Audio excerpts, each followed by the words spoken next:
Seja muito bem-vindo a mais uma masterclass especial aqui. com a presença do meu amigo Britão aqui. Na dupla, né, velho? Muito bem, pessoal. Que a gente vai ter aqui hoje é uma imersão em sutura. Por quê? Por quê, Britão?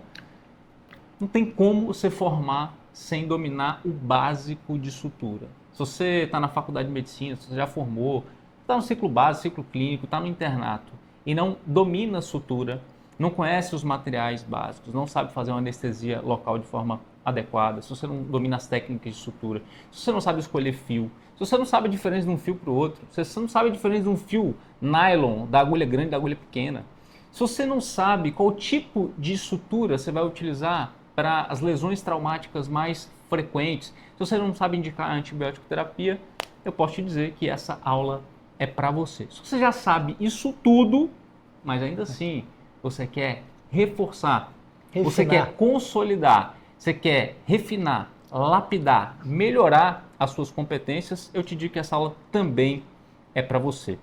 E ao longo desta aula, você vai aprender materiais básicos de sutura, você vai aprender como escolher, né, o melhor fio para a sua sutura ali no pronto-socorro, você vai aprender como escolher o melhor tipo de sutura, você vai aprender a calcular. Vou ensinar hoje, Britão, uma coisa que pouca gente sabe. Calcular dose máxima de anestésico. Perder medo de fazer. Eu vou te mostrar que tem umas contas que o pessoal faz muito errado aí. E que você talvez esteja ultrapassando dose máxima de anestésico se você estiver escolhendo o anestésico de concentração e tipo errado. E isso pode causar malefícios no seu paciente do tipo rebaixamento do nível de consciência, bradiarritmia e parada cardiorrespiratória, como eu já pude ao longo da minha breve carreira de 12 anos de médico. Eu já pude presenciar duas vezes. Você era meu residente, inclusive. Teve esse episódio e teve um outro. Paciente com intoxicação por lidocaína. Beleza, muito pessoal? Bom. Seguinte, Britão, fala. Eu quero dar faz um adendo aí. Um breve adendo mais poderoso. Verdadeiro também. Verdadeiro. Que é o seguinte, sutura dentro dos 9 procedimentos. Tem vários alunos aqui, então. Dentro dos 9 procedimentos do pronto-socorro que todo jornalista tem que saber, sutura, ele é o mais prevalente. Isso é legal a gente botar em ponto. Porque, por que ele se torna mais prevalente? Porque você faz um monte de sutura em ferida traumática? Sim e não, mas há muitos procedimentos se acompanham de uma sutura. Por exemplo, uma fixação de um catéter, fixação de uma toracocentese, a fixação até de uma paracentese, dependendo da situação. De uma toracocentese. Dependendo das fixações, a gente usa a sutura. Não só o tipo de ponto, mas às vezes também o próprio nó, né? É legal a gente desenvolver e crescer e lapidar, porque a gente vai ganhando segurança nos demais procedimentos que também se ancoram de uma bela sutura. Então esse é um ponto importante. E o segundo que eu queria comentar é algo que a gente trabalha muito no PS Zerado, que é essa ideia de hierarquia nas coisas. Na faculdade, como as matérias elas se dão sempre numa grade curricular, a gente tem a sensação, e de fato é isso mesmo, elas têm o mesmo peso. Então, a prova de oncologia é tão importante quanto a prova de sêmio. E dentro da faculdade tem que ser assim. Só que o que acontece quando a gente vai trabalhar, quando a gente vai para a prática, para a vida real? A gente percebe que saber o nome da cirurgia da bariátrica, qual o nome da cirurgia bariátrica? Manda aí nos comentários, qual o nome da cirurgia? Qual é a técnica usada? Fala uma técnica usada para cirurgia de bariátrica. Manda aí nos comentários, quem tá afiado aí. Esse conteúdo ele tem a mesma prevalência às vezes, a mesma significação. Aí, ó, Y de Roux. Boa, uma galera sabe. A pergunta que você deve se fazer é o seguinte, cara. Às vezes você domina esse tipo de conteúdo, você consegue responder isso na ponta da língua, e se eu chegar para você e falar, cara, faz uma sutura intradérmica aqui, você não consegue fazer. O que é mais importante para alguém que está saindo da faculdade? Saber que é Y de Roux, a bariátrica, ou fazer uma intradérmica? Saber fazer um nó manual ou saber o Y de Roux?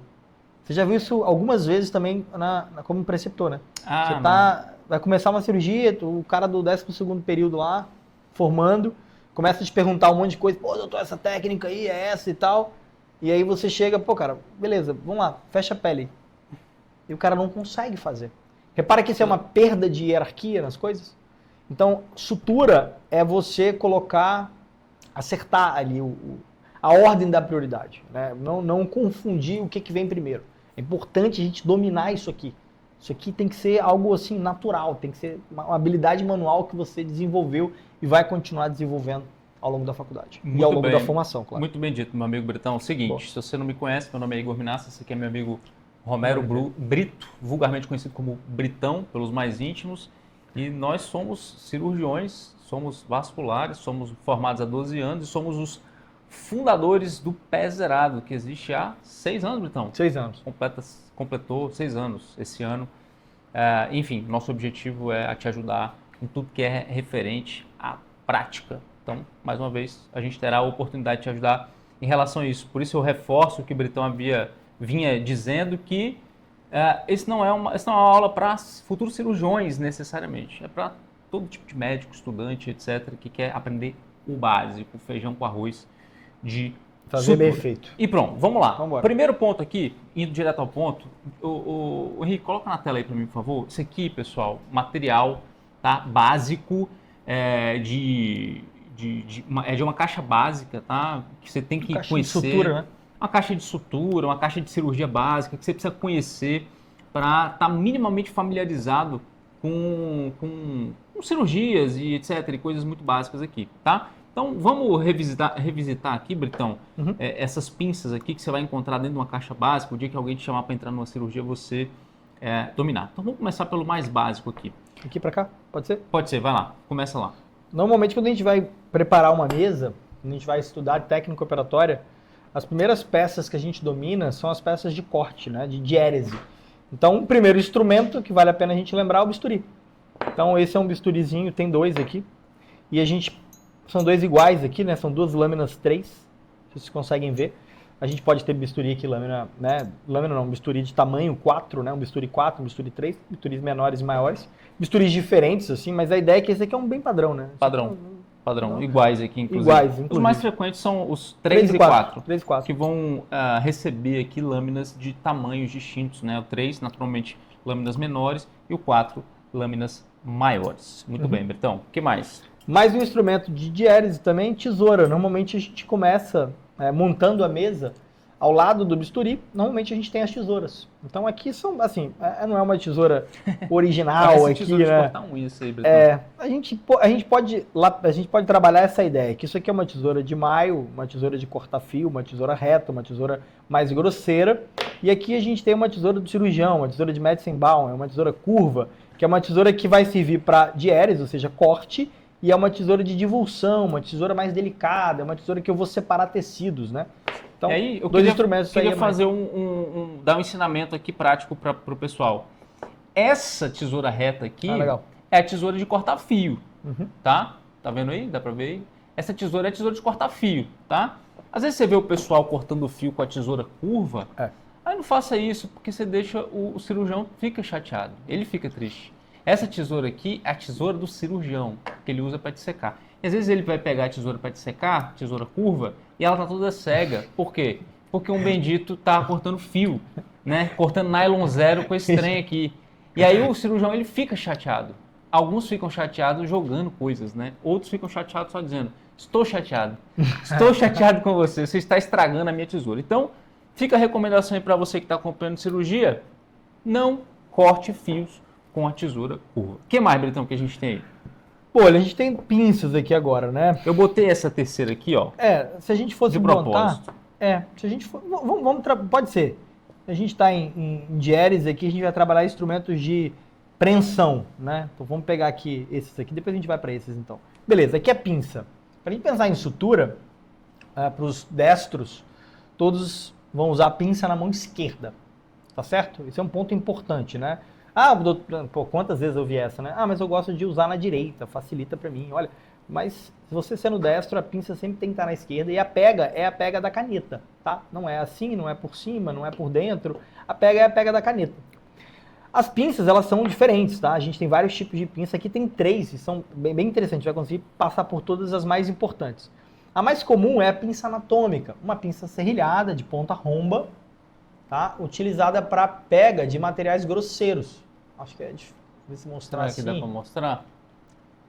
Bem pertinho? Acho que deu aí, hein? Vamos ver. Hoje é assim mesmo, no talento. Opa, aí, bonito, hein? Ficou bom, hein? Então, uma pinça serrilhada, romba, uma pinça de pega. Essa é uma pinça de pegar pele, rombo. Cara, Não, de preferência não, porque ela não vai dar preensão suficiente. É uma pinça mais delicada, é uma pinça para você pegar uma estrutura. Agora vamos lá, vamos para uma pinça ainda mais delicada. Depois Isso a que eu gente queria mostrar a diferença aqui. Muita gente não sabe a diferença mostra lá pertinho, que vai ser legal. de uma anatômica comum para uma anatômica, uma pinça vascular, que a gente Olha fala, que interessante o serrilhado do meio dessa pinça da esquerda, essa pinça aqui, da esquerda, tá certo? Esquerda mesmo, né? Essa aqui.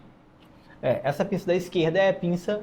Putz, no vídeo tá foda, eu vou pegar Tá aqui. bonito, ó. tá bonito. Ó, essa pinça aqui, que eu tô colocando o dedo, é a pinça anatômica serrilhada romba. Olha a diferença para essa outra pinça aqui. Ela também é serrilhada, mas ela tem um vazado no meio, ela tem uma austração, ela tem uma fenda no meio. Essa é a pinça vascular. Essa é uma pinça que, quando você usa na pega de um vaso, ela provoca hemostasia sim, porém com uma lesão menor da parede. Então a pinça é excelente para manuseio de estrutura vascular. Olha que interessante você na caixa poder encontrar uma pinça como essa numa sutura traumática, por exemplo, de um vaso sangrando. Qual pinça eu vou usar, Britão? Eu vou usar a pinça vascular. E a terceira pinça que a gente tem, uma pinça também que todo mundo já viu falar, é a famosa pinça dente de rato, né? Ela tem um dentinho aqui na ponta. Essa sim é a pinça que a gente vai usar para pega da pele. Principalmente, né? A gente usa essa pinça para pega da pele. É uma pinça que vai dar segurança, vai dar preensão. Eu vou fazer isso dentro de um... Imagina eu fazer essa pinça aqui para pegar uma anastomose jejunal. Eu vou fazer uma lesão da serose. Então esse tipo de pinça eu vou usar para estruturas, né? Assim, estruturas grosseiras. Uma aponeurose, uma pele, um tendão. Estruturas grosseiras. Pinça, muito bom. Muito bom. O que mais, Britão? Vamos lá, vamos seguir para preensão aqui. Agora a gente vai falar de hemostasia. Diferente um pouco de preensão, hemostasia. Essa aqui, na verdade, é uma pinça de preensão, uma pinça Alice, tá? Então eu vou falar primeiro dessa pinça aqui. Uma pinça muito bem conhecida também. Quem nunca decorou isso aqui, é só você lembrar que é a boquinha do Alien. Já viu aquele filme Alien? Se você não viu, é um belo filme para ver hoje à noite, tá? Não, Britão. É bom, é Muito... bom. Alien 1, o oitavo passageiro, é isso mesmo.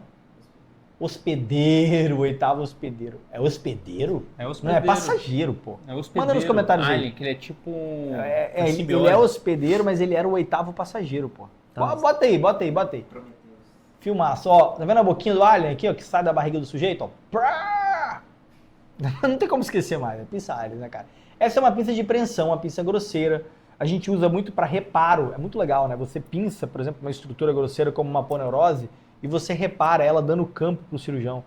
Né? Quando eu operava com o Igor assim, ele tinha muita dificuldade de fazer isso comigo, me dar campo. Depois a gente tem as pinças de hemostasia. São pinças também extremamente famosas, né? Essa aqui, inclusive, ganhou o Brasil inteiro numa época, né? Kelly Key, lembra? Kelly, você tá solto hoje, hein? Solto. E essa aqui é o latino, né? Kelly, é a famosa pinça Kelly, uma Kelly curva aqui. Kelly curva. Uma Kelly curva. Tem umas pinçazinhas que são parecidas com a Kelly, e ela tem uma diferença aqui dentro, na ranhura, né? Na ranhura. Na ranhura da pinça, né? Aqui a gente não vai conseguir mostrar, não vale a pena a gente entrar. Mas a Kelly, ela tem essa ranhura toda completa, tá certo? Diferente de outras pinças, como a Kosher. E aqui a gente tem uma Kelly reta. Uma Kelly reta também. Uma pinça semelhante aqui. São pinças hemostáticas. Eu posso usar para parar um sangramento de um vaso. Lembrando que se eu estivesse usando uma pinça curva, eu sempre fecho a curvatura, né? Então, se eu tenho um vaso aqui para pinçar, eu vou usar de um lado essa aqui e o vaso aqui no meio e a outra curva para cá, fazendo esse fechamento, né? Essa curva aqui fechada, né? Aqui não dá pra gente simular, mas são pinças extremamente prevalentes e importantes e que eu posso usar para hemostasia de um vaso. Tem um vaso sangrando, o que eu vou fazer? Eu vou desesperar? Não, eu pego uma pinça Kelly, por exemplo, vou lá, pinço aquela estrutura que tá vazando. Ah, não parou de sangrar, pega outro, pinço. Pronto, parou de sangrar. Bom, agora eu vou limpar, agora eu vou pensar o que aconteceu aqui nessa lesão. Muito bom. Uma curiosidade também é que, apesar das duas serem Kellys, quando o cirurgião ele se refere a Kelly, ele está falando da Kelly curva, tá? Então, se o cirurgião, se estiver instrumentando, o cirurgião te pedir a Kelly, significa que ele quer a Kelly curva. E a Kelly reta é também conhecida como reparo, tá? Que a gente usa muito para reparar fio durante a cirurgia, para não perder o fio, beleza? Então, Esse é um detalhe, a gente utiliza também aquela curva para dissecção, bastante também. Enfim, essas são pinças também muito frequentes ali que você precisa conhecer. E por fim, Bretão... Porta-agulha. Porta-agulha. Porta-agulha de maio. Pô, muito diferente de qualquer outra das pinças. Dentro ele tem uma estrutura, ele tem uma fenda também, e é diferente da que a gente estava vendo, por exemplo, não sei se a gente vai conseguir mostrar, mas todos vocês acredito que já viram, tiveram intimidade assim com esse material. Ele tem uma fendinha, que isso aqui serve para segurar o fio e não amassar a agulha. Tá? Essa estrutura vazada no meio do porta-agulha. Ó, tem uma fendinha ali dentro das ranhuras, tá vendo? Agora você consegue ver bem aqui, ó, na ponta do meu dedo aqui, uma fendinha. Ela serve exatamente para não estourar o fio na hora da pinça, tá? E exatamente para não amassar também a agulha. Perfeito, show de bola. Bom, esse é o material... Fio. Volta lá, editor. Ficou o fio, né? O fio eu vou mostrar aqui na sequência, mas eu queria mostrar só o material aqui básico que vem numa caixa, para que vocês estivessem minimamente familiarizados, né? Se eventualmente você estiver acompanhando uma cirurgia, instrumentando uma cirurgia, você, enfim, conseguir identificar, entender por que funciona, vai te ajudar a aproveitar melhor esse momento, tá? Então, esses são os materiais básicos que a gente vai utilizar, que vem dentro de uma caixa de cirurgia. Um segundo ponto importante aqui é você saber escolher o fio que você está utilizando de forma adequada, tá?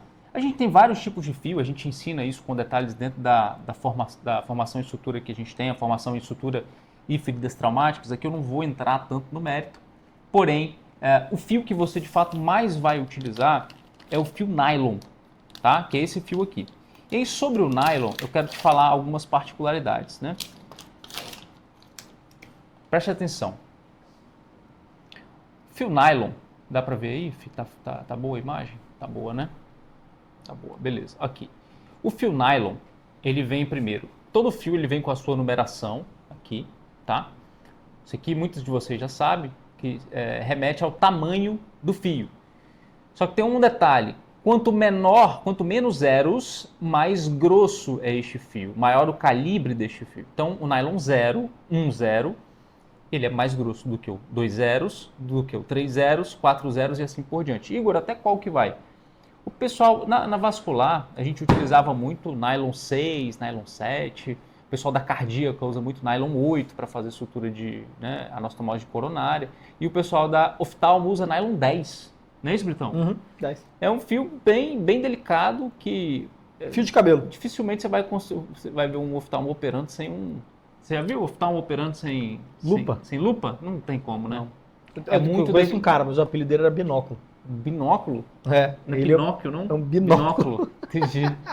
Binóculo, então, amigo do Britão. Agora, o pessoal da cardíaca usa muito, até na vascular, quando vai fazer fístula, algumas pessoas usam, né, para o nylon 7, que é bem delicado. Tá? Então aqui vem o tamanho e a numeração. Agora tem outras coisas que nem todo mundo sabe, que é o seguinte. Aqui, pessoal, vem o comprimento do fio. Tá vendo? 45 centímetros é o tamanho deste fio. Tá aqui uma informação importante para você, para entender se você vai utilizar um fio só ou você vai precisar de mais fios. Uma outra informação bastante importante também é o tamanho da agulha e a curvatura da agulha, que é essa informação aqui embaixo. Por que isso é importante?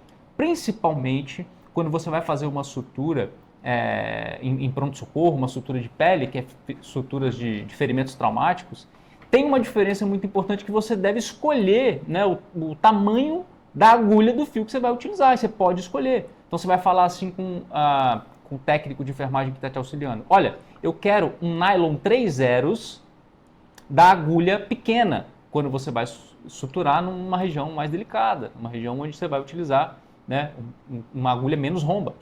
Ou, se for utilizar uma agulha mais romba, num local ali do corpo, na canela do paciente, na panturrilha, na coxa, e você quer um material, um ferimento maior ali, você quer um material mais grosseiro, mais rombo, você pode pedir um nylon 3 zeros da agulha grande, tá? Então, agulha pequena e agulha grande, tem essa diferença, beleza? E qual o tipo de fio que a gente vai utilizar em regra a nível de pronto-socorro? Bom, em relação ao fio em si, não tem nenhum mistério. A gente vai utilizar, sempre vai utilizar nylon, tá? Não tem assim muito para onde correr. A nível de pronto-socorro, 99,9% dos casos, você vai utilizar o nylon. Agora, qual o tamanho de nylon que você vai utilizar? A gente vai ficar entre o 3 e o 5 para a pele, tá? Em regra, não vai fugir muito disso. E como você decide se você vai utilizar um 3, um 4 ou um 5? Eu já falei para você que quanto menos zeros, ele mais grosseiro, quanto menos zeros, maior o calibre deste fio, tá? Então, se você vai suturar o dorso do paciente, uma ferida grande na coxa, é um ferimento maior, é um ferimento de 10 centímetros ou mais, você vai utilizar um nylon 3, beleza? Você vai utilizar um nylon 3, tá? Por quê? Se você tentar utilizar um nylon muito delicado, na região de dorso, na região de coxa, na região de panturrilha, na região de dobra, você não será bem sucedido na sua sutura, beleza? E aí, um nylon mais delicado, como o nylon 5, tá? Em que situação que eu vou utilizar? Suturas mais delicadas, ferimentos menores, ferimentos em região de face, ferimentos em região de mão, né, em região de pé, ali uma ferida pequena, você vai fazer um ferimento mais delicado, onde você uma sutura mais delicada, onde você tem uma preocupação estética maior. Quanto mais delicado o nylon que você vai utilizar, melhor é o resultado estético dessa sutura, tá? Então, principalmente face, onde a gente busca utilizar um nylon mais delicado. Aí de 4 para cima, 4, 5 ou 6, tá? Se for um ferimento pequeno, eu ficaria no nylon 5, é um nylon, talvez seja um nylon mais adequado. Igor, e se eu usar o 4? Pode? Tá errado? Não, tá certo. E se eu usar um 3 para suturar a face? Bom, se você tiver somente essa opção, não tem o que fazer. Agora, se você tiver outras opções mais delicadas, eu acho que seria falta de zelo. Não vou dizer que você está errado, mas eu vou dizer que é falta de zelo da sua parte, tá? Então, esse é o ensinamento básico, mínimo que você precisa ter para fazer uma sutura bem feita, para escolher um fio de forma adequada a nível de pronto-socorro. Fazer uns Fala, Britão, faz o Estava adendo aí. falando de fio e tem algumas perguntas aqui, eu acho que a gente pode tentar trazer quando usar fio e aí a situação. E aí a gente faz um tiratema aqui. Tá. Então vamos lá. Lesão aqui, Rafael, couro cabeludo. Qual usaria? Ah, um 3. 3, eu também 3. Com 3, certeza. muito grosseiro. 3 e eu gosto de agulha grande. Agulha grande porque é um tecido grosseiro. Tecido grosseiro. Mais fácil para passar o ponto. Aí você pode pedir, olha, eu vou utilizar um nylon 3 da agulha 3 grande. de agulha grande. Pronto. Você pode pedir desse jeito. Inclusive, você vai imprimir até uma posição, uma autoridade. Quem Esse sabe cara tá sabe a falando. diferença de agulha pequena para grande. Legal. Ou então o pessoal vai ficar puto. Exigente esse garoto. Não tem não aqui. Muito Boa, bom. vamos lá. O que mais, Britão? Face. Face. Eu estava falando aqui de face. Depende do tamanho. Se for uma ferida maior, utiliza um 4. Se for um ferimento menor, um 5. Ficaria entre 4 e o 5. Normalmente eu uso 4, só que eu já usei 3 em região de dobra, assim. Tipo mento, cara. Tá.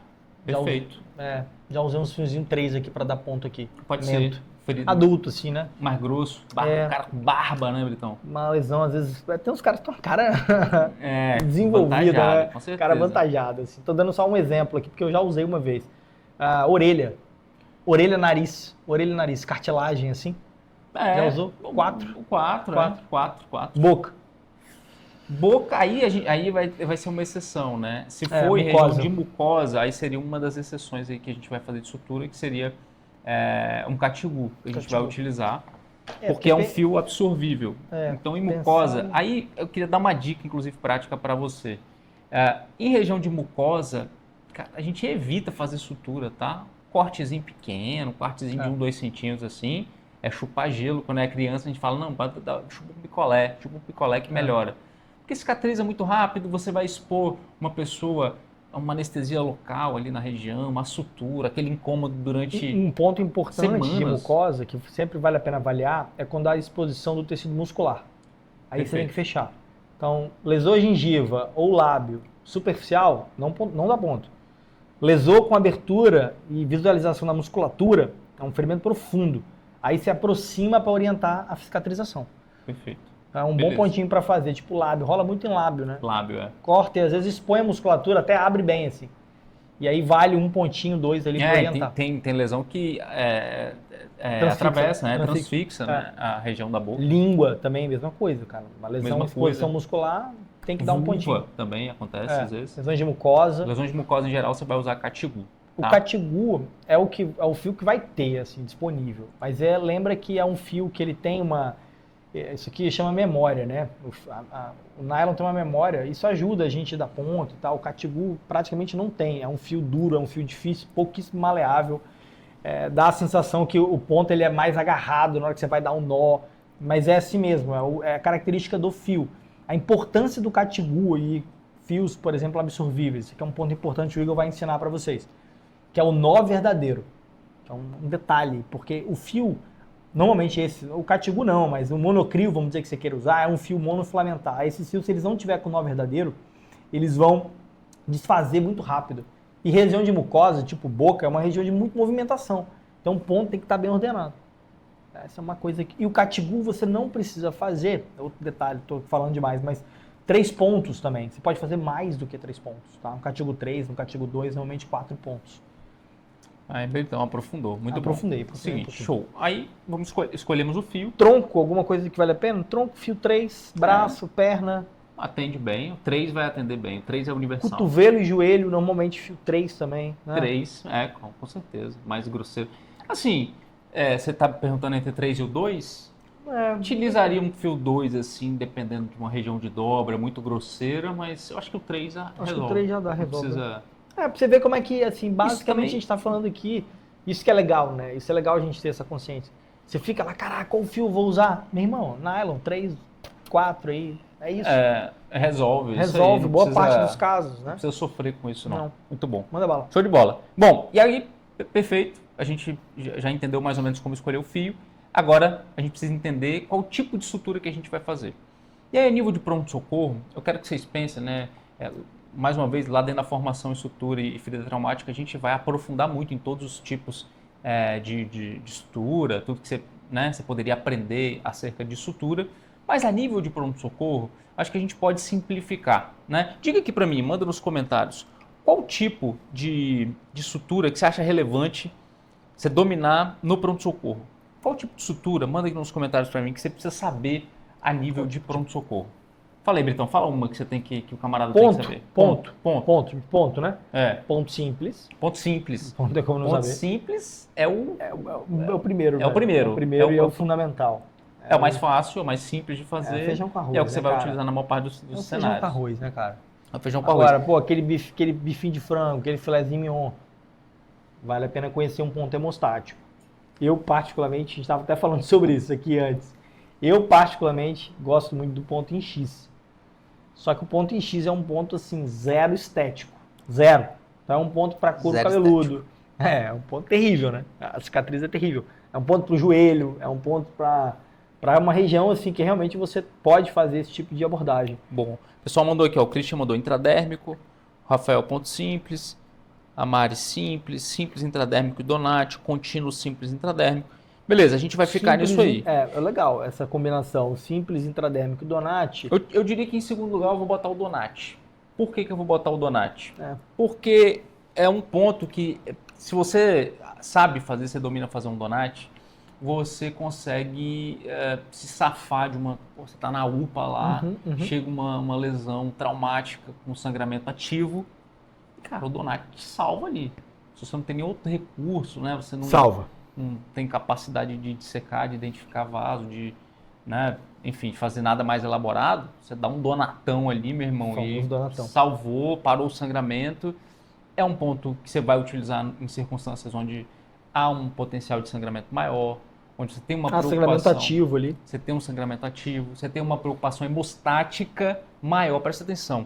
Você tem uma preocupação hemostática maior do que uma preocupação estética, tá? Aí que você vai lançar a mão de Donati.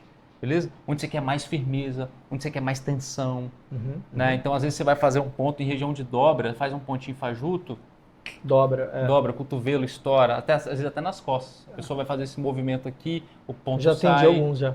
Nas costas, né? Então, é muito comum. Então, em regiões de dobra, ali, em regiões de maior mobilidade, se você fizer um ponto muito fajuto, um pontinho simples daquele fajuto, não vai aguentar, vai soltar, tá? Então, no segundo lugar, eu coloco o Donati. Em terceiro lugar... O que você bota aí? Terceiro lugar. Cara, então, o intradérmico, ele é bonito, assim, mas ele, real mesmo, a gente vai usar pouco, cara. Mas você já entrou no defensivo por quê? Não, Não falei nada. É porque eu tinha falado que era uma boa ideia. Alguém tinha colocado aí simples, Donati e intradérmico. É bom, essa tríade é uma tríade legal. É bom. O intradérmico vai entrar num local ali de face, talvez você fazer uma bela de uma né, uma construçãozinha, às vezes uma lesão, pô, que precisa de um reparo estético. Mas um ponto simples, a verdade é que um ponto simples, Resolve. bem feito, ele é muito estético. Um guilezinho. Ele é muito estético. Um algover. Algover também é bom. Algover é um ponto do doutorado. Aí alguém colocou aqui o contínuo. Eu vou te dizer o seguinte. Uma sutura contínua?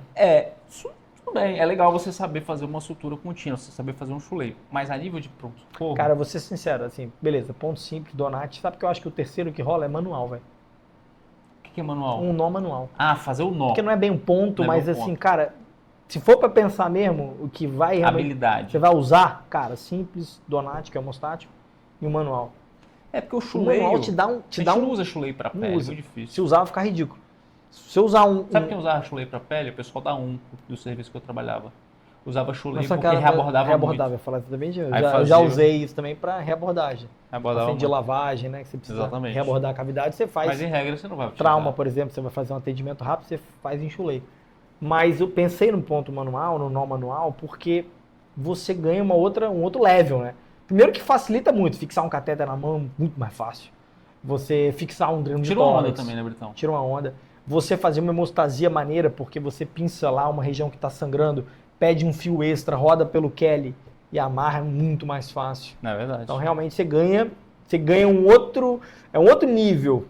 Se dominar, né, esses três que são simples. Perfeito. Só que é outro nível já, você já tá. Beleza. Depois, Vamos tentar navegar, vamos fazer tentar depois, navegar no os final. três. Depois no final a gente faz as suturas aqui. E é claro, eventualmente você já fez algumas vezes, né? Às vezes, vou falar uma coisa, vou abrir meu coração para você. Eu sou preceptor na residência já há muitos anos. E eu tenho muito contato com internos, né? E às vezes é uma coisa que deixa meu coração bem magoado, meu coração triste. Inclusive o seguinte, se você está curtindo aí essa aula, manda aqui para mim nos comentários, manda um coração aqui. Sabe uma coisa que a gente fazia? Eu fico feliz quando Que você a manda gente não coração pede pra mim. mais. Manda um coração. Faz um print. O print era massa, né? Como é que era? Era isso mesmo, né? Tirar um print e postar lá no porque era Instagram. live, né? Mas manda um coração Fazer para uma mim se foto, você né, está cara? curtindo. Porque eu vou falar para você uma coisa que Cara, me teve uns deixava... corações aqui já. Rolou um coração aí? Rolou vários até. Uma coisa que me deixava chateado, né, É. Britão, é o seguinte, quando eu chamava um interno, assim, um estudante de qualquer período para fazer uma sutura, pô, quer fazer uma sutura ali, tá uma sutura? Peso. E aí o estudante virava falava assim pra mim, ah não, deixa, eu já fiz já umas 5 vezes. É muito bom isso. Eu ficava tão triste, mas aí eu não falava nada, porque eu não gosto de ficar insistindo, né, com ninguém, acho que a pessoa tem que, né, a pessoa tem que ter vontade de fazer as coisas, eu não fico bajulando ninguém. Mas o cara fala assim, eu já fiz várias vezes. Fez poucas vezes, 5 vezes, 5 é vezes muito é nada. pouco, tem que fazer mais. 5 vezes ele cai Tem que fazer mais. naquela famosa curva, né? Que o cara... Dunning-Kruger? Dunning-Kruger, né? Danny Ele Kruger. acha que ele já sabe, e aí, primeira dificuldade, ele cai, né? Não, você precisa de muito volume, muito repertório. Então, assim, se surgir oportunidade para você de algo que você já fez, que você acha que você já fez muito, eu vou te dizer, você fez pouco. Então faz, não deixa passar não. Inclusive porque isso demonstra da sua parte interesse. Não tem nada que alimente mais a alma do professor do que uma alma atenta, tá? Então, nada, o melhor alimento para a alma do professor é um aluno interessado, é um aluno atento, um aluno que quer aprender, um aluno que quer fazer mais, que sabe que pode melhorar, que não se contenta com pouco. Então, se você quiser deixar seu professor feliz, queira sempre mais, esteja mais atento, perguntando mais interessado e querendo fazer mais. Essa sede de aprender, de conhecimento, isso deixa o professor muito satisfeito. E, claro, você vai colher os frutos, você vai colher as benesses desse comportamento. Então, a gente estava falando... Eu estava A falando gente estava falando dos pontos aqui, Boa. e agora acho que a gente quer falar o quê? Aí eu quero falar para você o seguinte. Aí, no final, a gente vai fazer os pontos aqui, que justamente eu quero te mostrar algumas coisas que possivelmente você não sabe em relação à técnica, né, do ponto, para você aprimorar. Como a gente falou, o objetivo é a gente aprimorar a técnica, você fazer melhor o seu ponto a partir desta imersão. Tá? E aí, o que é importante? A gente faz no final, porque agora eu quero falar com vocês o passo a passo de uma sutura. Eu vou desde o início até o final. A gente, como eu falei, na imersão a gente trata do manejo das feridas traumáticas, porque entenda, A técnica da sutura é uma coisa. Agora, você atender um paciente que sofreu uma lesão, tem um ferimento traumático é diferente, né? Não é simplesmente chegar e dar o ponto. Você vai fazer o atendimento inicial, eventualmente a sutura nem vai ser importante naquele momento, porque foi um TCE, e primeiro, pô, o cara tá com Glasgow 14, não, vou te dar um pontinho aqui. Não, tem que avaliar primeiro o TCE, tem que ver se há necessidade de fazer uma tomografia, possivelmente nesse caso às vezes de entubar esse paciente. Né? Às vezes tem outro tipo de lesão, tem uma lesão vascular, tem uma lesão de tendão, tem uma lesão tem uma fratura associada, então você vai ter que fazer o Stilo Anderson ali, você vai ter outras preocupações, antibiótico, etc. Então, o manejo da ferida traumática, ele é muito mais amplo do que a sutura em si, tá? Nosso foco aqui vai ser falar da parte da sutura em si. E aí, pensando no passo a passo, né, de uma sutura, algumas coisas vão seguir o mesmo padrão de qualquer outro tipo de procedimento a nível de pronto-socorro. Por exemplo, todo procedimento ele vai começar com asepsia e antisepsia. Tá? Eu vou te dar uma dica bem prática aqui relacionada à sutura em si. A gente estava falando de ferimentos em diversas, né, em variadas partes do corpo. E quando que eu vou utilizar um clorexidina alcoólico, degermante e o aquoso? Dá uma dica importantíssima, valiosa. Quer fazer um adendo? Quero. Fala. Eu vou ter que te corrigir, cara. Fala. Eu sempre cobrava isso na prova. Qual o primeiro passo da cirurgia? Qual é? Posicionamento. Ah, sim. Não, mas Não. tem um antes. Indicação. Boa. Aí tem um antes, avaliar a ferida. Também. Ah, não. Mas é porque posicionamento é legal. Assim, tô pensando que eu já passei muito perrengue por isso, de você, o cara quer suturar na mão. Aí você bota a mão esticada na maca. Aí você fica em pé, meu irmão. Aí começa a fazer uma poça, suja a roupa do cara. Aí você devia ter botado a mão pro cara pra fora. Ah, vou suturar nas costas. Não, só virar de lado aí. Não, cara. Deita o cara.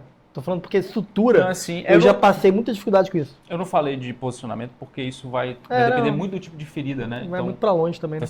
É interessante você ver e fazer suturas em várias partes do corpo diferente, porque aí você tem a noção disso. Não seria viável a gente falar. É só um adendo porque é uma característica ergonômica. Isso aqui ficou claro. Quando você for suturar, busca uma posição confortável. Para você e para o paciente. Para qualquer procedimento. Boa. Também, acesso central, paracentésico. É um vacilo, né? Isso é um vacilo clássico. Você e o paciente confortáveis, o procedimento ele acontece de forma mais tranquila. Isso é bom para você, que consegue executar, e é bom para o paciente, porque se você executa de forma correta, o paciente ele é beneficiado disso, tá? Então, se posicione de forma correta, inclusive senta, se for o caso, tá? Faz a sutura sentado, enfim. Manda bala. Mas vamos lá. Primeiro passo, asepsia e antisepsia. Uma dica extremamente importante aqui. Quando que você vai usar degermante para limpar a ferida? Olha, você pode sempre usar em regra, tá? Antes de passar o clorexidina alcoólico. Mas eu vou reservar aqui, obrigatoriamente, para feridas maiores, para feridas com grau de sujidade maior. Ferida que o cara estava dentro do esgoto, limpando o trem e se machucou. Tava com a maquita cheia de barro, cheia de lixo. As quedas de moto, tudo o cara cachado. Bicho, caiu lá num lugar todo sujo. Tava, num lugar totalmente insalubre. Então você sabe que esse cara tem que dar uma caprichada, né? Tem que dar uma ensaboada legal. Então você vai utilizar o clorexidina degermante. E aí, para definir entre o alcoólico e o aquoso, aqui uma coisa muito interessante pessoal, clorexidina alcoólico em mucosa, tá? Arde bastante. Então, se você for fazer uma sutura, né? Alguém perguntou de lesão traumática em canal de parto, né? Como eu já tive a oportunidade de fazer muito parto aí quando eu formei, né, no interior, fazer muito parto e às vezes tinha, né, ferimento no canal de parto, tinha que fazer uma sutura ali com fio absorvível. E aí você não vai utilizar o alcoólico para poder fazer a antisepsia, porque arde bastante. Inclusive, essa dica vale para acesso femoral. A gente ensina isso, né, no curso de acesso central. Você não vai utilizar alcoólico para pintar ali, como a gente costuma dizer, a região femoral. Por quê? Porque escorre para a vulva da paciente, arde, é incômodo, aí causa, né, desconforto. Então, regiões de mucosa ou próximas da mucosa, próximas dos olhos, você vai utilizar escorrer álcool no olho do paciente. É desconfortável para o paciente, estraga o procedimento, o paciente bota a mão, contamina o campo. É ruim para todo mundo, para você e para o paciente. Então, regiões de mucosa e próximas de mucosa, risco de escorrer no olho do paciente, utilize o clorexidina aquoso, beleza? Talvez você estivesse se perguntando, para que serve o aquoso? Ninguém usa nessas situações. Não muito. Beleza, a gente faz a primeira parte, asepsia e antisepsia. Qual que é o segundo passo de qualquer procedimento?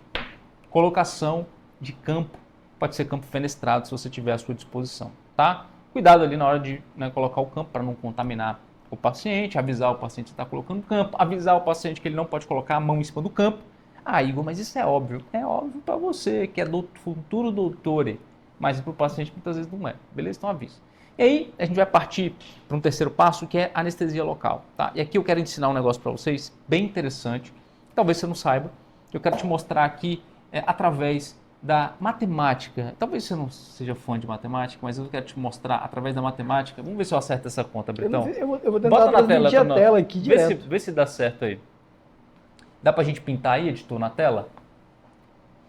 Vê se dá pra gente colocar na tela aí, que eu vou fazer uma conta. Eu posso tentar transmitir a tela aqui direto. Como assim você fala? Será que vai dar? Tenta pelo PS0 na tela aí. Pelo PS0 na tela? Que aí vai... Ah, legal. Melhor. Vai ficar melhor. Pronto. Aí eu vou mostrar pra vocês uma conta aqui interessante relacionada a... Estamos aqui na tela, né? Tem uma canetinha, Britão? Tem. Seguinte. Às vezes você vai fazer uma sutura e pede lá, me dá o anestésico local. Me dá o anestésico local. E muitas vezes você não sabe qual anestésico você está utilizando. Não sabe o potencial anestésico daquela lidocaína. Você não sabe o quanto que você pode utilizar daquela lidocaína. Você não sabe qual que é a dose máxima. Você não sabe se você já passou da dose máxima, tá? Então, se liga num detalhe aqui importante. Quando a gente está falando de lidocaína, eu tenho a lidocaína com vaso e tenho a lidocaína sem vaso constritor. Beleza? Epinefrina, né, no caso que vem dentro da lidocaína. A lidocaína com vaso, ela tem uma dose máxima maior, ela é mais permissiva para o paciente. Eu posso utilizar até 7 miligramas por quilo de peso no meu paciente, tá? Eu quero imaginar sempre com você que a gente está falando de um paciente de 70 quilos, beleza? Na lidocaína sem vasoconstritor, a gente pode arredondar aí para 5 miligramas por quilo, tá? É um pouco menos, né? 4,5, 4,4. A gente pode arredondar para 5 miligramas por quilo de peso. Isso significa que uma lidocaína aqui a 1%, que é a padrão que a gente vai utilizar com vasoconstritor, num paciente de 70 quilos, eu tenho 490 miligramas, tá, que eu posso utilizar.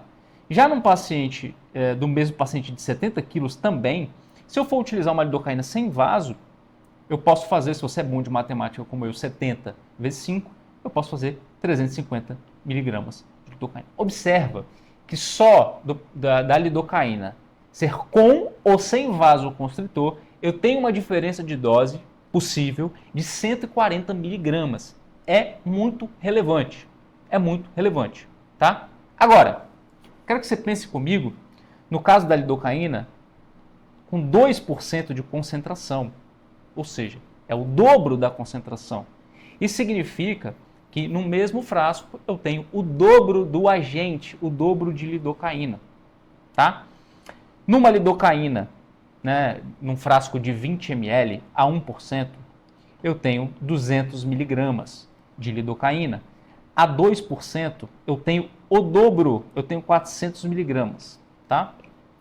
Você vai entender onde eu quero chegar e depois, se você não entende nada de matemática, eu vou te explicar de um jeito que qualquer médico consegue entender. Se na lidocaína, se eu tenho uma lidocaína de 1%, que tem 200 miligramas no frasco, se é uma lidocaína com vasoconstritor, observa o detalhe seguinte. Eu posso utilizar 2 frascos e meio nesse paciente de 70 quilos, porque eu chego a 500 miligramas. Um frasco 200, outro frasco 200 e mais meio frasco 100, eu chego a quase 500 miligramas, tá? Isso significa que eu posso utilizar 2 frascos e meio de uma lidocaína com vaso a 1%. No caso de uma lidocaína sem vaso a 2%, observa que o limite que eu posso chegar nesse paciente é 350 miligramas. Né? E no caso de uma lidocaína sem vaso, eu tenho aqui 400 miligramas dentro do frasco. Isso significa que eu não posso utilizar nenhum frasco inteiro neste paciente aqui. Se for uma lidocaína sem vaso, a 2% de concentração, eu não posso utilizar o frasco inteiro. Eu só posso utilizar 3/4 de um frasco. Quantas vezes você já viu alguém fazendo uma sutura e utilizando o frasco inteiro, um frasco e meio, 2 frascos, porque era uma ferida muito extensa? Se for uma lidocaína sem vaso a 2%, você já passou da dose máxima e muito. Qual que é a conclusão final aqui? Igor, eu não entendi nada, eu não entendo nada de matemática, eu fiquei totalmente confuso. Vou te dar uma dica muito prática aqui. Se você vai suturar um paciente que tem uma ferida grande, que talvez você tenha que utilizar bastante anestésico local, você vai escolher a lidocaína com menor concentração e, idealmente, com vasoconstritor. Por quê? Porque você consegue utilizar um volume muito maior, tá? Então, você quer anestesiar bastante, concentração de 1% com vaso. Anota aí no seu caderno. Se você pegar um paciente com ferimento grande, com uma lidocaína de 2% de concentração, especialmente se ela for sem vaso, você não pode usar, no paciente de 70 quilos, você não pode usar um frasco inteiro. Isso te prejudica bastante.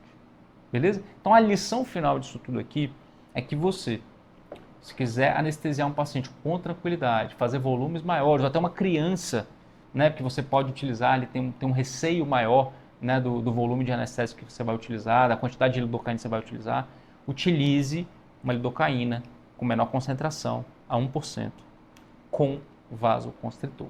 Ficou claro o que eu falei aqui, pessoal? Manda aqui para mim nos comentários se ficou claro o que eu falei aqui para vocês, tá? Manda aqui para mim nos comentários se ficou claro o que eu falei aqui para vocês. Vou tirar o espelhamento aqui. Muito Deixa eu bem. abrir nos comentários aqui.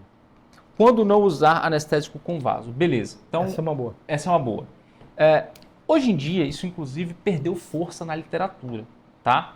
Mas a gente ainda, por excesso de zelo, vai levar em consideração que em extremidades, especialmente pensando num paciente que tem perfusão mais difícil, perfusão comprometida em extremidade, né? A gente tem muitos casos disso, um paciente que ele tem arteriopata, ele tem um comprometimento de periferia ali do ponto de vista vascular, a gente vai evitar de utilizar anestésicos com vasoconstritor, né? Pontas de dedos, pênis, ponta de nariz, lobo de orelha, apesar que isso na literatura hoje perdeu bastante força, tá? Mas a princípio a gente vai evitar de utilizar vasoconstritor nas periferias, tá?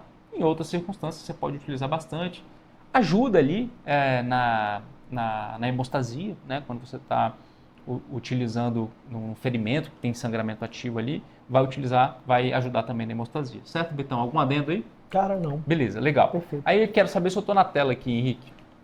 Ó, eu quero mostrar um negócio legal para vocês. Eu quero ensinar uma técnica aqui para aspirar anestésico para você tirar a onda lá. Então aqui essa é uma agulha é uma seringa de 5, tá? Aí você pode utilizar de 10 ou de 20. Dica, quanto menor a seringa, mais fácil de tracionar o êmbolo. Então minha dica para você é, se você for fazer anestesia, por exemplo, num acesso central, se for puncionar um paciente, utilize uma seringa de 3 ou de 5. Eu sei que isso não é aula de acesso central, mas eu vou dar a dica aqui. Essa é uma seringa de 5 ml. Por quê? Porque a força de tração do êmbolo é muito menor numa seringa menor. Por quê? Porque o volume da seringa é menor. Então é mais fácil você tracionar. É mais fácil você fazer essa pressão negativa. Beleza? E aí, dica prática aqui, ó, para você fazer aspirar o seu anestésico, tá? Você vai tirar todo o ar aqui de dentro da seringa, você vai encaixar aqui no anestésico e você vai injetar sob pressão o ar aqui dentro, tá? E aí quando você soltar, a seringa vem enchendo sozinho. Sei, isso é muito maneiro. Não é maneiro não? Pô, pra vocês tirarem onda lá. A gente usa isso muito porque é mais rápido, né? Facilita ali no dia a dia. Mas você aí que está na faculdade tirando onda. Deu para entender aqui, Britão, o que rolou? Ficou clarinho. Ficou legal, né? Devolvendo aqui dentro, ó. Tomara que não estoure. Ficou bonito igual a lua nova de hoje. Muito bom, ó. De novo aqui para você que não pegou. Tira o ar todo, tá? Tira o ar todo. E aí você entra dentro joga o ar e Eu deixo deixa encher sozinho, beleza? Treine isso depois na sua casa, que você vai chegar lá no seu serviço tirando onda, mostrando para o seu preceptor que você está dedicado, que você está querendo fazer a coisa melhor. E aí fez a anestesia local, né, Britão? Agora a gente pode partir para a sutura propriamente. Sutura. E aí o que a gente ficou devendo para vocês foram 2 tipos de sutura. Vamos fazer uma sutura simples Um donatinho. e um donate, tá? Vamos lá.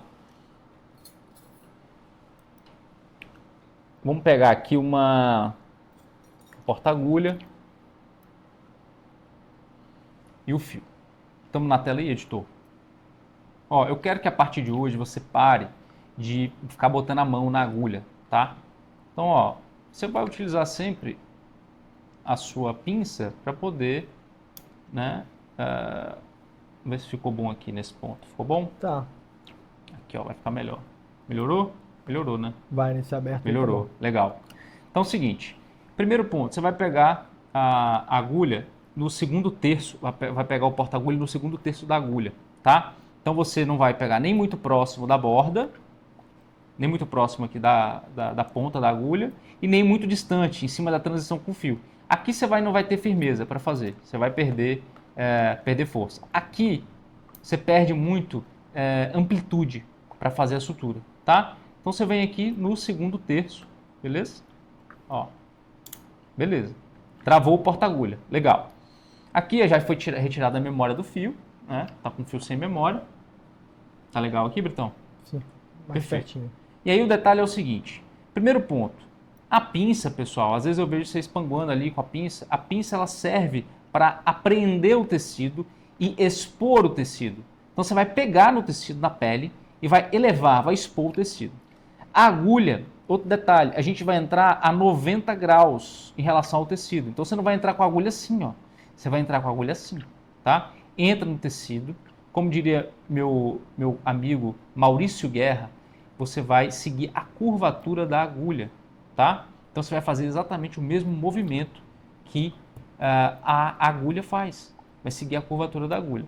Pode passar direto, Igor? Pode passar direto, não tem problema passar direto. Agora eu recomendo para você que está treinando, que você passe no meio da ferida, mais uma vez exponha a ferida, tá? Entre por dentro e saia por fora. Igor, qual que é a distância entre a entrada da agulha e a borda? Eu vou dizer para você, né, depende do tipo de ferida, mas eu diria que por volta de 7 milímetros, tá adequado. Se for um ferimento menor, você pode dar uma distância de 5 milímetros em relação à borda, tá? Para fazer o nó, né, o nó com o material cirúrgico aqui, a gente vai utilizar, tá bom aí, editor, a posição? Tá legal, né? Tá legal. Subiu um pouquinho. Você vai posicionar sempre o material no centro da ferida, entre um lado e o outro do fio, e você vai fazer, no sentido horário, 2 voltas para um lado, pescou a ponta do fio, e vai puxar sempre o lado oposto que estava a ponta do fio, beleza? Aí você vai ver que o nó vai ficar certinho, sacou? Sim. Então de novo, ó. Nó verdadeiro. 1, 2, você vai pegar o fio desse lado e vai puxar para o lado oposto. Beleza? Então você tem um nó verdadeiro, tá? Tração.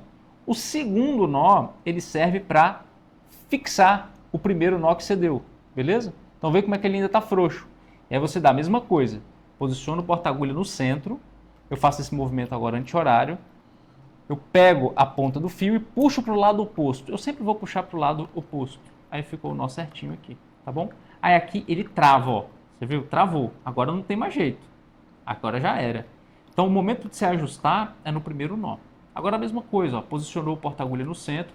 Você vai fazer o nó no sentido horário. Pegou o fio desse lado e puxou para o lado oposto. Então você sempre puxa o fio para o lado oposto. Certo, Britão? Pô, certíssimo, cara. Vamos cortar. Agora você vai dar vai fazer um donatão aí? Vamos. Vai lá. Deixa eu seguir aqui a minha... Tá legal aí a visualização?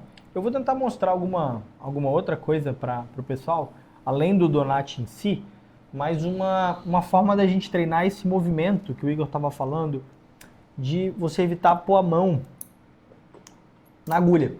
Então uma coisa que a gente pode treinar no simples ou em qualquer ponto, mas no donate é muito legal, é o trilho, né? Então eu vou o donut basicamente é o que o pessoal fala, né? Longe, longe, perto, perto. Então eu vou fazer uma passagem como se eu estivesse fazendo um ponto simples, um pouco mais distante, tá? E eu vou voltar um pouquinho mais perto da borda. Então eu vou e volto. Então repara que eu vou ter um movimento que a gente fala de backhand, eu vou voltar com a agulha. Então é esse momento que vale a pena a gente poder treinar o trilho. Deixa eu ver se continua legal aqui. Vou fazer nesse pontinho aqui no meio para ficar mais visível. Então o primeiro pontinho eu vou passar aqui atrás, bem longe. Ó, o trilho é o seguinte, ó. O porta-agulha, a agulha pode ajudar segurando. E aqui, em vez de eu rodar com a pinça, fazendo assim, ó, eu vou com o próprio porta-agulha, eu vou ajeitar a minha pegada sem pôr a mão. E aí eu vou rodar a minha mão e a agulha já sai pronta para o outro lado, beleza? Então foi o fio, agora eu vou passar na mesma distância aqui, beleza? Então, como se eu estivesse passando um pontinho aqui, simples, certo? Agora, o donut é exatamente voltar com esse ponto perto da borda, perto da borda. E aqui vem, como que eu faço para trocar agora, sem pôr a mão? Tá dando para ver aqui? Tá dando, tá bom, tá bom, tá bom, tá legal. Como que eu faço para trocar agora, sem fazer aquela maracutaia de trocar as mãos aqui? O que a gente pode fazer? Segurando desse jeito, olha que legal isso aqui você treinar. Então a mão esquerda está segurando a agulha, a mão direita está no porta-agulha, eu vou segurar o fio com o porta-agulha e vou rodar a minha agulha. Olha que legal. Rodei a agulha, está prontinha para mim, ó. Vou simplesmente pegar. Nem mudei minha mão do lugar. Isso aqui facilita muito você treinar e é o trilho. Agora eu vou voltar pertinho, vou pegar um pouquinho mais aqui, para não rasgar esse pontinho, e vou passar de 2 vezes também. Passar de 2 vezes, ó, mais uma vez. Passei, eu vou rodar sempre a mão. Mais uma vez, ó, não está prontinho do jeito que eu quero, tá? Então vou usar a própria pinça para pegar, ajeitar um pouquinho, puxei com certo fio, pego de novo na pontinha, beleza, saiu. Então sempre aproveitar a curvatura da agulha. Essa é uma hora que também a gente acaba perdendo muito de técnica, né? Quando a gente puxa a agulha aqui, ó. Essa é uma coisa que a galera faz muito, né? Puxar a agulha aqui é errado, porque você não vai aproveitar a curvatura. Então usa o porta-agulha e roda a mão para tirar a agulha. Beleza? E basicamente agora a gente chega para fixação, tá? Como o Igor falou, né? A gente vai passar a mesma estrutura de nós. Isso aqui se repete em todos os nós que a gente vai usar. Basicamente a gente sempre vai usar isso. Então primeiro, 2 por anti-horário, mão para cima, soltou aqui, mão para cima, porta-agulha para baixo. Agora eu vou inverter meu movimento anti-horário, uma volta só, ó, nó verdadeiro, movimento horário, uma volta só, inverto a mão, né? Porta-agulha foi para cima, agora ele vem para baixo. Fixou. A gente corta, tem uma tesourinha, tem outra aí. Se eu cortar com a curva é sacanagem, já falei, não pode, né, Britão? Aqui, Cadê? Tá aqui. O que eu acho que é legal aqui, além da estrutura do ponto em si, treinar aquela passada do porta-agulha para a pinça, da pinça para o porta-agulha, sem botar a mão. Principalmente nesse backhand que a gente estava fazendo. Legal? Muito bom. Ficou bem Show de bola. E aí? visível. Legal? O que vocês acharam aí? Curtiram? No couro cabeludo com vaso ou sem vaso? Com vaso, com certeza. Parar de sangrar. Couro cabeludo sangra muito. Acho que uma outra coisa legal, olha aqui. Deixa eu dar uma dica aqui para vocês. Ó, última, antes da gente poder passar. Pô, Britão, eu já consigo fazer esses pontos bem feitos. Beleza. Então, vou fazer o seguinte. O que eu quero que você faça a partir de agora? Treina a postura da mão. Porque isso vai elevar o nível de dificuldade da sua sutura, tá certo? E claro, você vai acabar crescendo em técnica, você vai acabar aprimorando sua técnica. Então, primeira coisa, não pôr a mão na agulha. E na mão direita você vai botar a tesoura em guarda. Então, por isso que a gente usa a tesoura no quarto dedo, tá? É para que ela possa entrar em guarda. Então você vai usar a tesoura em guarda e vai usar o porta-agulha aqui, ó. Desse jeito, ó. A tesoura em guarda e o porta-agulha. E aí você treina agora fazer esses pontos dessa maneira, tá? Com essa postura aqui, ó. Com a tesoura em guarda e o porta-agulha. Não precisa ficar preocupado em ficar querendo rodar essas duas pinças aqui não, tá? Solta aqui, gira na mão, corta, guarda, pega o porta-agulha, segue seu ponto, tá bom? Isso aumenta bastante o nível de dificuldade. Para quem acha que está suturando bem, começa a suturar assim, tenho certeza que você vai arrumar um outro desafio para você. Dá para melhorar, beleza. Manda pergunta aí para nós. Britão, tinha alguma coisa que você queria falar mais além disso? Tem muita coisa, Muita né, cara? coisa, Sutura é um mundo, É um né? mundo, é um A mundo, gente é um nem mundo. falou do manual, mas acho que a gente acaba perdendo muito, né, o tempo da nossa aula aqui. A gente precisa com também certeza. ser justo ao tempo aqui. Mas eu acho que a gente conseguiu aprofundar bastante a ideia da sutura, acho que os principais fundamentos. É um tema que é muito relevante, é um tema importante pra caramba, não é só da ponto, tem muita coisa da técnica que a gente pode Muito bom. desenvolver. A gente não chegou, tantos outros pontos e suturas e formas da gente fazer o que a gente está mostrando aqui, mas sem dúvida, dá para sair dessa aula tendo aprendido muita coisa Com certeza. e principalmente quem já sabe melhorando a forma como faz. Muito bom. Uma coisa legal que você tinha comentado antes pra gente falar, o lance de antibiótico terapia, tá? Quando a gente pensa em ferida traumática, né, ferimento traumático é um mundo à parte, é muita coisa pra gente trabalhar, mas são várias minúcias ali, né? Pensando o tamanho do ferimento, a profundidade do ferimento, o grau de sujidade, há quanto tempo foi o ferimento, como foi o mecanismo do trauma, tem algum outro trauma envolvido além da sutura, teve fratura, teve lesão de tendão, o paciente preserva a mobilidade, preserva a sensibilidade, tem lesão vascular, o quão relevante é veia, é artéria. O paciente, ele mantém perfusão de extremidade com a lesão daquela artéria ou não. Então, assim, é bastante coisa para a gente trabalhar, mas o lance do antibiótico é uma coisa que é bem relevante no dia a dia. Em regra, né, os ferimentos traumáticos, eles não têm indicação de antibiótico terapia, beleza? Então, a gente não vai tratar esses pacientes que chegaram com uma lesão, com um ferimento ali. Quem são os pacientes que a gente vai tratar? São os pacientes que tiveram um ferimento Infectadas. e que já tem alguns dias, o cara ou deu ponto e infectou, ou não deu ponto, o cara caiu ali, achou que não precisava, aí a ferida infectou. Arma de fogo. Por objetivo de arma de fogo, a gente usa antibiótico, mordedura. Exatamente, aí a gente vai utilizar como antibiótico profilaxia. E aí, além de mordedura, ferimento por arma de fogo, ferimento por arma branca, né, aquela faca suja. Segurante, lesão que perde muito tecido, muito profunda. Exatamente, com perda de tecido. Lesão, musculatura, tendão, expõe tudo. Ferimentos muito profundos e ferimentos muito sujos. Né? Sujos porque o ambiente era sujo, a faca era suja, o local era sujo ou porque o próprio paciente sujou. Você talvez já tenha visto um paciente que pega e joga pó de café, joga urina, pasta de dente? Pasta de dente, peguei alguns. Pasta de dente, joga terra, sei lá. Joga tempo um monte de legal coisa. Também. O tempo. Um tempo muito prolongado. 12, né, 16, 18 horas de exposição. Às vezes, poxa, mas é porque possível que o paciente demora 16 horas. Cara, quantas vezes já atendi paciente que caiu, machucou, só no dia seguinte o cara foi Achei que não precisava de ponto. Esse é um clássico. Achei que não precisava de ponto. Aí tem uma brecha assim, sacou? Exatamente. Isso é um cara que merece. São essas situações mais comuns ali na prática que a gente vai usar antibiótico terapia. Alguma coisa mais, Betão? O João pediu aqui para eu repetir o trilho, mas eu acho que vai estourar muito no nosso tempo, cara. Ó, se você for aluno, você tem certeza que você vai conseguir acessar esses conteúdos dentro dos programas. Né? Quem é aluno da formação consegue. Tem esses quem é aluno da formação em estrutura, aproveita para... Lá tem mais de hora só de falando de material, de técnica. É bem mais conteúdo. Beleza, pessoal? Olha, se você chegou até aqui, você percebeu que sutura, o que a gente acabou de mostrar aqui para você, apesar de você realmente ter gerado proveito, você ter entendido, ter aprendido mais, tem um mundo de coisas para falar. Quantos pontos a gente não comentou, quantas estratégias que a gente falou de técnica, essas micro habilidades que vão fazer diferença na sua prática, né? Todo o manejo da própria sutura, não só a sutura, né, essa que a gente está fazendo um ponto simples, mas suturas contínuas também, a gente não chegou a fazer nenhuma aqui. A gente não abordou os pontos manuais, ou seja, como você faz uma bailarina, um nó manual, um sapateiro, faz um francês, um nó do cirurgião, um nó duplo, como que a gente faz isso e quando que a gente usa isso na prática.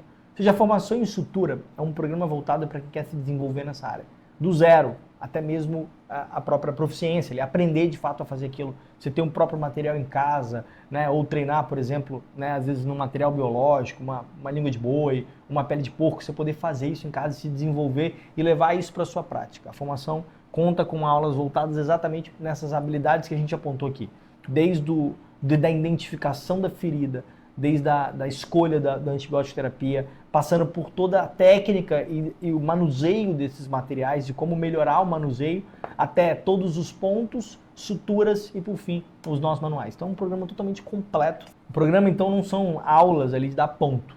É uma formação em sutura e em ferida traumática, feita dessa maneira, completamente imersiva. Você vai realmente visualizar aquilo como se estivesse na sua casa.